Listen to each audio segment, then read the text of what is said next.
Hello friends, இன்னைக்கு காடைக்கறியோட நன்மைகளும் மற்றும் அதோட சத்துக்களை பற்றி தெரிஞ்சுக்கலாம். காடைகளால் நீண்ட தூரம் பறக்க முடியாத ஒரு பறவை இனத்தை சேர்ந்தவை.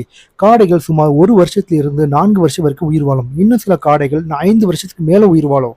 இமாலயா காடைகள் இந்தியாவை பூர்வீகமாக கொண்டவை. காடை உற்பத்தியில சைனா தான் முதல் இடத்துல இருக்கு. கோழி வளர்ப்பை விட காடை வளர்ப்பு ரொம்ப சுலபமான விஷயம்.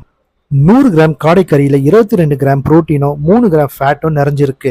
இதுல omega 3, vitamin B6, B12, vitamin C மற்றும் அயனும் நிறைஞ்சிருக்கு. இது கோழிக்கறியை விட சிறந்த உணவாக அமையும். இதுல விட்டமின் C இருக்கிறதால நமக்கு அழகான தெளிவான சரும ஆரோக்கியம் கிடைக்கும். இதுல ஃபேட் கம்மியாகவும் புரோட்டீன் அதிகமாக இருக்கிறதால இது ஜிம்முக்கு போறவங்களுக்கு ஒரு நல்ல சப்ளிமெண்டா அமையும். இதுல விட்டமின் ஏ நிறைஞ்சிருக்கிறதால கண் பார்வைக்கு ரொம்ப ஆரோக்கியமாக கொடுக்கும். காடைக்கறி சாப்பிட்டா நமக்கு நோய் எதிர்ப்பு சக்தி அதிகமாக கிடைக்கும். இது குழந்தைகளுக்கு ஏற்ற உணவாக அமையும். இத்தாலி, மெக்சிகோ, இந்தியா, ஸ்பெயின் போன்ற நாடுகளை காடைக்கறியை விரும்பி